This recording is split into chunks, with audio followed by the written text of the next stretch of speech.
Hey guys, let's get more news about Warriors, but first, don't forget to subscribe to the channel and leave a like. Draymond Green sees Warriors youngster in Jimmy Butler. Jimmy Butler's return in Game 4 ended Jonathan Kuminga's short playoff leash. Kuminga turned into a ghost anew in Game 4 as Butler lifted the Golden State Warriors on the brink of advancing to the Western Conference semifinals with a gut-wrenching 109-106 win over the number 2 seed Houston Rockets on Monday at Chase Center. But that ghost flashed into Draymond Green's mind when Butler out-rebounded 3 Rockets players in the final 4 seconds to seal the win. "I think my favorite play was the last rebound," Green said of Butler's 27-point, 5-rebound, 6-assist performance. "I looked up, I thought it was Jonathan Kuminga out there flying. It was Jimmy." The young and athletic Kuminga held the fort when Butler was out in Game 3, setting the tone defensively when he took on Rockets star Jalen Green. Kuminga helped the Warriors hold Green to 9 points on 4 of 11 shooting after exploding for a playoff career-high 38 in Game 2. "Every game is different. JK could come in next game and have a monster game, and he missed 3 games," Golden State coach Steve Kerr told reporters after Game 3. "We didn't play him 3 games. That's not an easy thing to do, and I thought he came in and gave us important minutes." Except Kuminga never got a chance to have a monster game.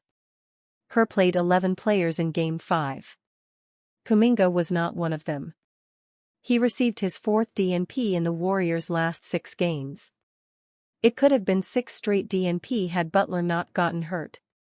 "I kind of grew into it," Kuminga said of getting benched after he filled in for Butler in a Game 2 loss.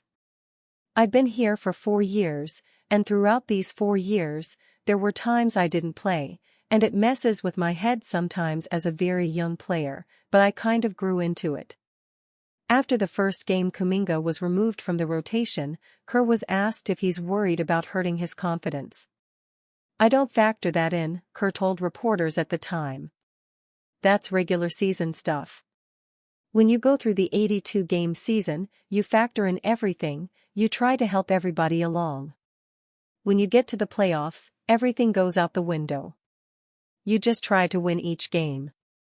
It was a drastic fall from grace for Kuminga, who was the Warriors' second-best leading scorer behind Stephen Curry until a significant ankle injury kept him out for 31 games.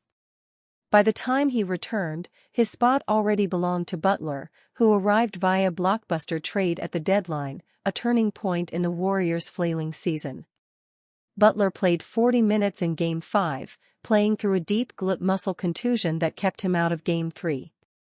The Warriors improved to 24-7 with Butler playing.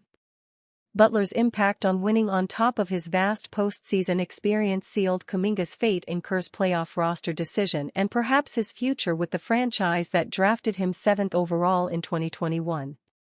No amount of Green's praise for the soon-to-be restricted free agent Kuminga can change Kerr's mind as long as Butler can play. Kerr, Buddy set the tone defensively. Shavano Buddy healed and defense are words that you wouldn't normally hear in the same sentence together, but after what could be considered a game-changing effort on that side of the ball on Tuesday, his coach was prompted to give defensive credit to the Bahamian star. The Golden State Warriors held off the Houston Rockets, 109-106, at Chase Center, in San Francisco, California, on Tuesday, to take a 3-1 lead in their National Basketball Association, NBA, Western Conference first-round playoff series. Warriors head coach Steve Kerr said afterward that Hield's defense played a key role in an 18-1 scoring run to open the third quarter, which changed the trajectory of the game. The Warriors trailed 57-50 at the half, but went on to lead, 68-58, just 4.5 minutes into the third. "I'm going to utter some words that have never been spoken before by anybody on earth, Buddy Hield, you set the tone defensively tonight," said Kerr. "I'm going to say it again before the end of the playoffs, you can guard, and you did that tonight." Hield started his first game of the postseason on Tuesday, and the decision paid off, as he was active on both ends of the court and gave the Warriors the energy and efficiency that they certainly needed. Hield finished with 15 points on 6-4-15 shooting from the field, was 3-for-9 from distance, and added 4 rebounds, 3 assists and 2 steals. In Game 3, 2 nights earlier, he had 17 points off the bench, connecting on 6-for-13 shots, including 5-for-11 from three-point range, and added 3 steals, 2 rebounds and 2 assists, in a 104-93 win for the Warriors. He had a +17 efficiency rating Tuesday night, and a +14 in Game 3 Saturday night. In the first 5 minutes of the third quarter alone on Tuesday, Hield had 7 points, 3 rebounds, an assist and a steal.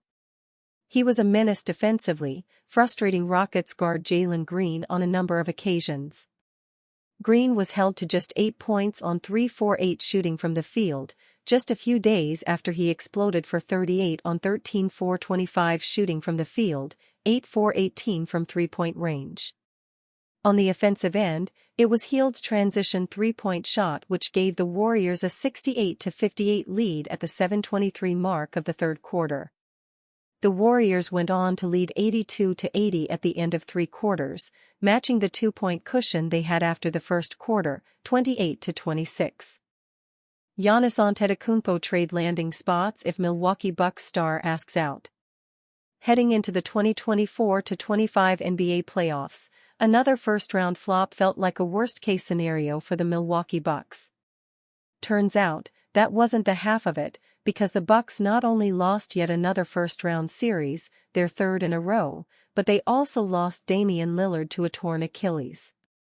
And that very well could mean they've already lost Lillard for the entirety of the 2025-26 campaign, too. The absence alone is a crushing blow, but the real worry is whether it becomes the final factor that convinces two-time MVP Giannis Antetokounmpo to take his talents elsewhere. Potential poachers are certainly hoping that's the case, anyway.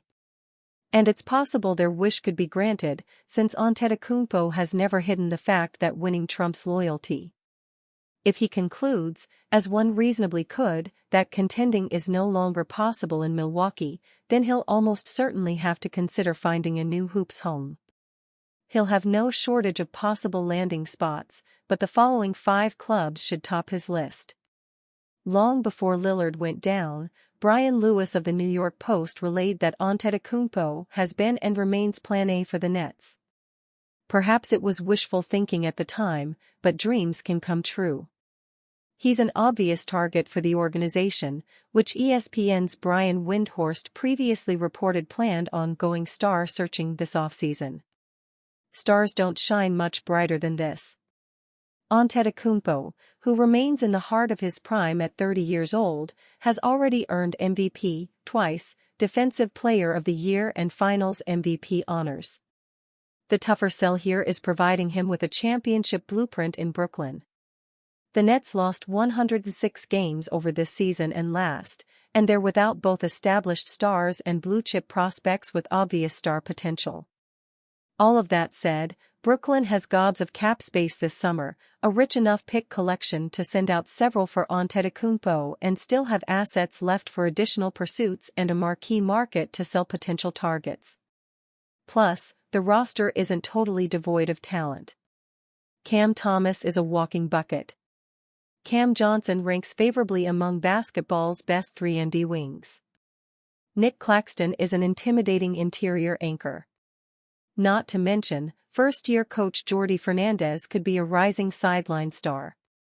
There are basketball reasons for Antetokounmpo to consider the Nets, and that's without knowing how they could strengthen their roster around him. The combination of this market and this superstar would not be difficult to sell to potential running mates. And you, fan? What do you think about Antetokounmpo's situation? Write to us in the comments.